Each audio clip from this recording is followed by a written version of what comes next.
Mesdames et messieurs, bonsoir, bienvenue dans ce journal et merci de vous informer sur la télévision de la famille. Retour sur les festivités de la journée nationale du Dénad dans la cité du Cavalier Rouge, déroulée au cours d'une soirée de louanges à l'église centrale des Assemblées de Dieu de Jérusalem à Koudougou. Les détails avec Odette Zouanguena et Moïse Kinda.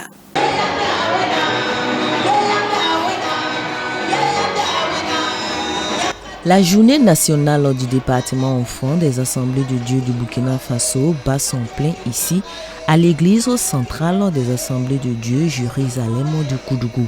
Venus des 5 sous-régions ecclésiastiques de cette contrée, les enfants ont pris d'assaut le sanctuaire pour honorer, louer, adorer et célébrer celui qu'on appelle « Je suis » à travers les chants, les sketchs, les danses et le récital.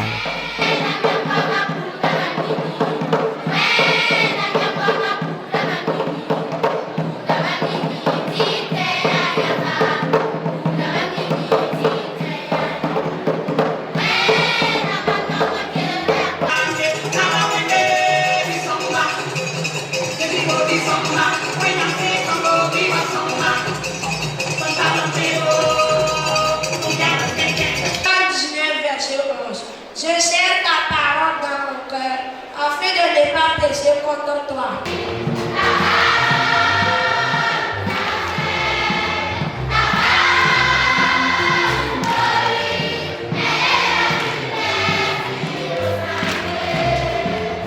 Nous avons fait des ballets, des chorales, et puis ce que j'ai aimé est que nous avons pressé, et puis nous avons fait des théâtre dans la prestation. La fête s'est bien passée.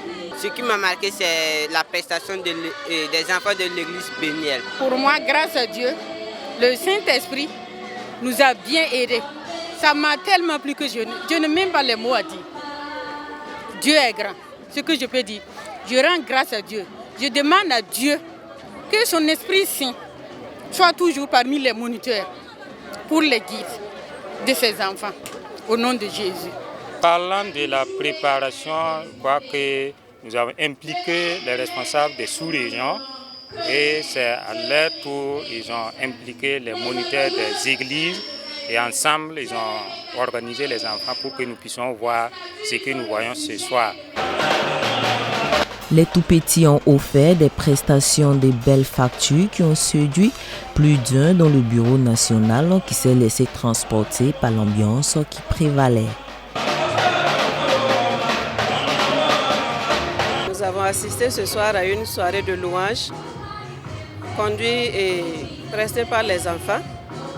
Vraiment, nous sommes dans la joie, vraiment ébahis de voir tous ces enfants qui se mettent à louer Dieu et à adorer.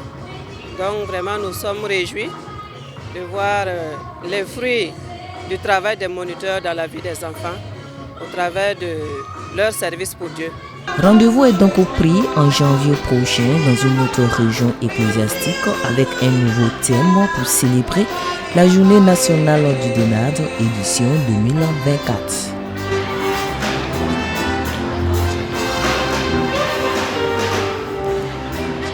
Toujours célébration du Dénad, à présent suivons cette exhortation qui nous invite à méditer quotidiennement la parole de Dieu, bien sûr avec Odette Zouanguena et Moïse Kinda. Je sais que la Bible est vraie, elle est la parole du Seigneur, je la sais dans mon cœur. Chaque parole de la Bible est vraie, chaque chapitre est vrai, chaque verset est vrai, tout ce qui y est écrit est vrai. Chers amis, marchez selon la parole de Dieu.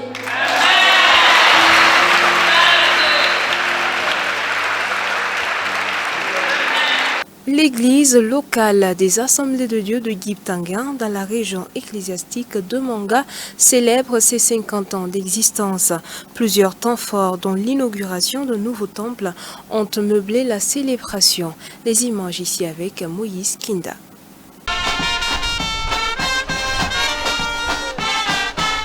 Hommes, femmes, jeunes, enfants, fidèles de l'église locale des Assemblées de Dieu de Guiptanguin, tous défilaient au rythme des mélodies louant et célébrant Dieu pour les avoir secourus jusqu'ici. 50 ans aujourd'hui que l'église implantée à Giptanguin, dans la région ecclésiastique de Manga, partage l'évangile et la bonne odeur du Christ au sein de cette population. C'est un culte d'action de grâce à l'Éternel qui marque le jubilé d'or de l'église locale et à l'occasion, un vibrant hommage a été rendu au feu pasteur Bangba Philippe Ouedraogo, pasteur pionnier de l'église, et aussi à ses successeurs dont les fruits de la consécration sont bien visibles aujourd'hui. Le sens ici, c'est d'abord le sens du souvenir. Permettre à la jeune génération de connaître et de savoir comment les pionniers ont commencé l'œuvre de Dieu ici à Giptanguin, dans la commune de Giba. C'est très important. Mais également, c'est aussi dire qu'il y a beaucoup encore à faire. Il y a encore beaucoup à faire. Et la contribution de l'Église est immense pour la nation. Et le sens que nous donnons, c'est vraiment faire en sorte que l'Église soit un instrument pour le développement socio-économique du Burkina Faso. L'Église soit un instrument pour que il y ait cette paix que nous recherchons au Burkina Faso. En 50 ans, plusieurs choses ont été faites. Des âmes ont été sauvées, des vies restaurées, des activités lucratives créées, des ministères établis et aujourd'hui un tout nouveau temple symbolisant les 50 ans de l'Église. Une prouesse qui vient s'ajouter aux nombreuses autres et qui donne motif de satisfaction. Nous avons travaillé depuis plus d'une année pour l'organisation de cet événement. Et nous sommes contents de tout le travail qui a été réalisé parce que nous avons eu des moments ou des activités de mobilisation des ressources pour la localité. Et comme cela a été dit, il y a non seulement la construction de l'église, mais aussi il y a eu la mobilisation de ressources pour construire une salle de classe. Quand on met sa confiance en Dieu, Dieu va nous accompagner. Ce fut un grand moment de reconnaissance qui a vu la présence de plusieurs autorités administratives, coutumières et religieuses. C'est les féliciter pour ça. La cohésion qui existe entre les différentes religions ici, l'impact de la région, de ces populations, de cette communauté dans le développement socio-économique de la région. À travers les écoles qui sont en train de contribuer à construire, de dispensaires et la maternité qui sont en cours. Donc tout ça, ce sont des actions de développement que nous tenons à féliciter. Parmi les autorités présentes, le Conseil général des Assemblées de Dieu du Burkina Faso qui remercie le Seigneur de voir une église qui grandit, mais qui fait également grandir sa commune. Nous rendons grâce à Dieu pour l'œuvre accomplie ici. Alors d'abord, nous voyons que plusieurs pasteurs ont passé sur les lieux et par la suite, leurs enfants se sont joints pour édifier ce joyau que nous voyons aujourd'hui. Et nous ne pouvons que rendre grâce à Dieu pour avoir mis à cœur, dans tout cas ces personnes-là, pour cette réalisation. Et aussi les dire merci pour leur engagement. Et surtout l'unité avec laquelle ils ont pu réaliser ces activités, ces travaux. Nous avons aussi appris que tout le village s'est mis debout sans distinction confessionnelle. Alors c'est un exemple pour nous et nous saisissons cette occasion pour dire merci. Les prestations se sont succédées devant l'Assemblée venue bénir le nom de l'Éternel pour ses hauts faits.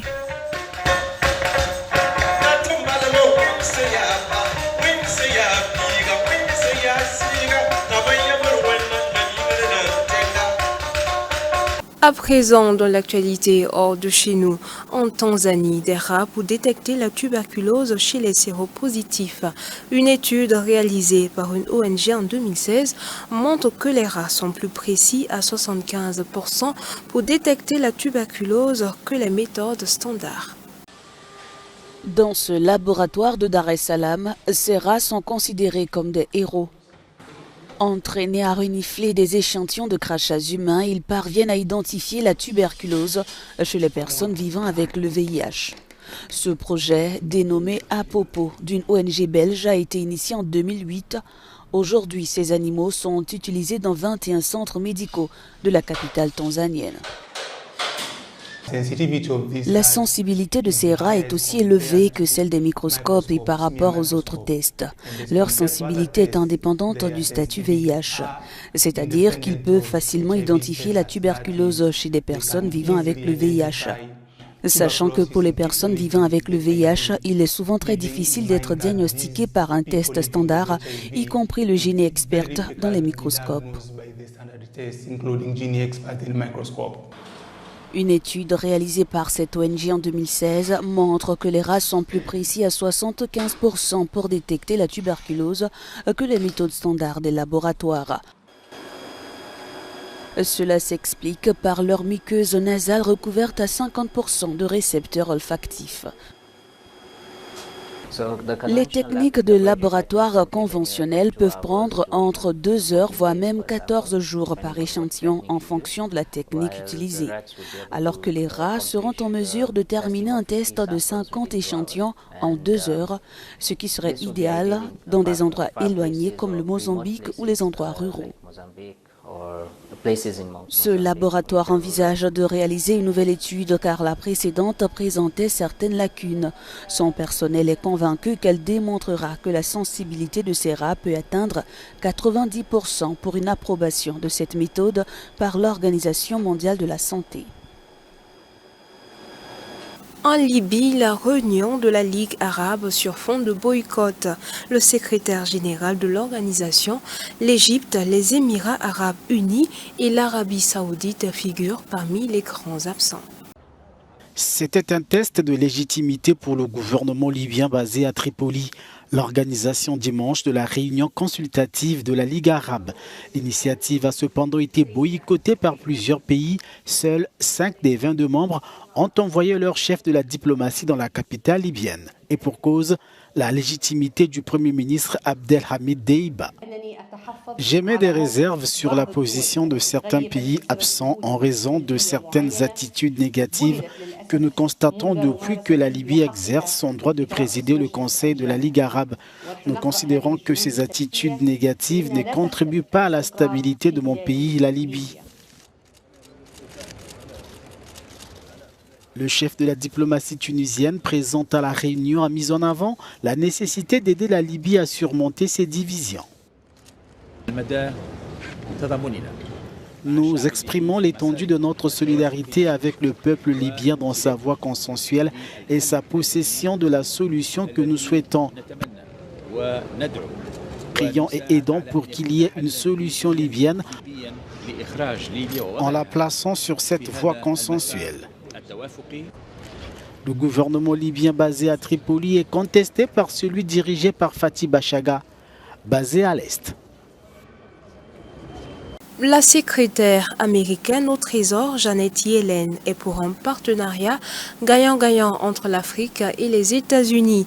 Elle a vanté vendredi à Dakar les fruits à venir d'une nouvelle relation économique mutuellement bénéfique pour l'Afrique et les États-Unis.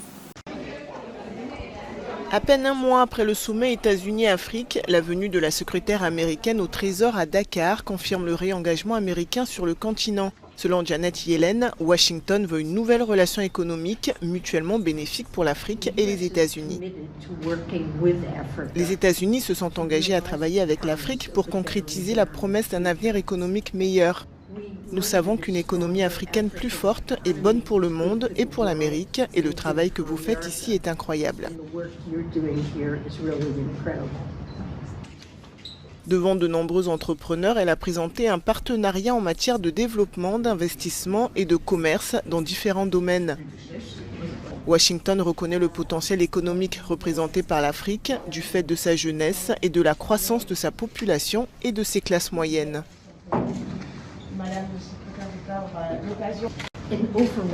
L'un des points essentiels de mon voyage en Afrique est l'énorme potentiel économique que recèle le continent grâce à ses caractéristiques démographiques et au dynamisme impressionnant de sa multitude d'entrepreneurs jeunes et variés.